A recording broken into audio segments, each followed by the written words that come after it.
High, কেমন আছো তোমরা সবাই? অনেক দিন পর তোমাদের জন্য নিয়ে এলাম আর একটা ছোট্ট একটা ব্লগ। তো এতদিন তো তোমরা শর্ট ব্লগ দেখেছো, আজকে তোমাদের জন্য নিয়ে এলাম একটা মিনি ব্লগ। তো আজকে আমি এসেছি মাঠে, অনেক দিন পর মাঠে এলাম, তাই ভাবলাম চলো তোমাদেরকেও নিয়ে যাই। তো মাঠে আলু লাগানো হয়েছে, তো সেই আলুই আজকে তোলা হবে, যার জন্য মাঠে এসেছি। আশেপাশে আরও যেসব মাঠগুলোতে আলু লাগানো হয়েছে তারাও কিন্তু আলু চাষ করেছে, তাদেরও আজকে আর কি আলু তারা তুলে নেবে। আমাদের মাঠে আজকে আলু তোলা হচ্ছে, বাবা অনেক সকালে চলে এসছে, কিন্তু আমার আসতে একটু দেরি হলো। আর এখন টাইম হচ্ছে 11টার কাছাকাছি। তো দেখো, ঘরের কাজ টাজ সেরে টিফিন করে চা খেয়ে তারপর আমি মাঠে এলাম।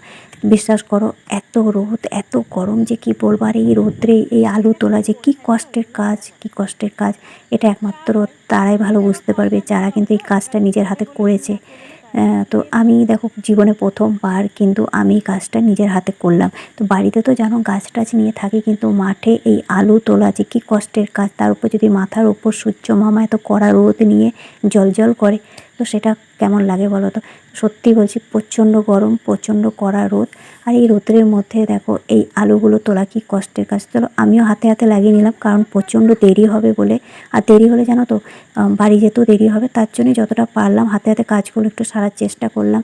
আর দেখো আলুগুলো তুলে আমি ঝুড়িতে রাখছি, আর এই ঝুড়ি থেকে আলুগুলো কিন্তু বস্তায় ভরা হবে, আর সেই বস্তা পৌঁছে যাবে আমাদের বাড়িতে।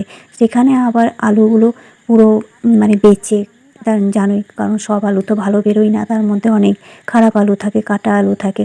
তো সেইগুলোকে আলাদা করে আবার সেগুলো ভালো আলুগুলো বস্তায় ভরে সেটা ভাগ হয়।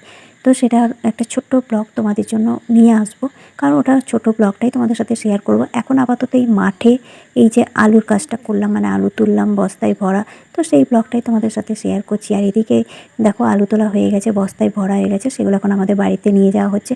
আর একটা জিনিস তোমাদেরকে দেখাচ্ছি, দেখো এদের মজা দেখো। এই আলু বস্তার কাছে যেটুকু ছায়া পেয়েছে সেটুকু ছায়ার মধ্যে দেখো এরা বসে আছে, কতটা আনন্দ এদের।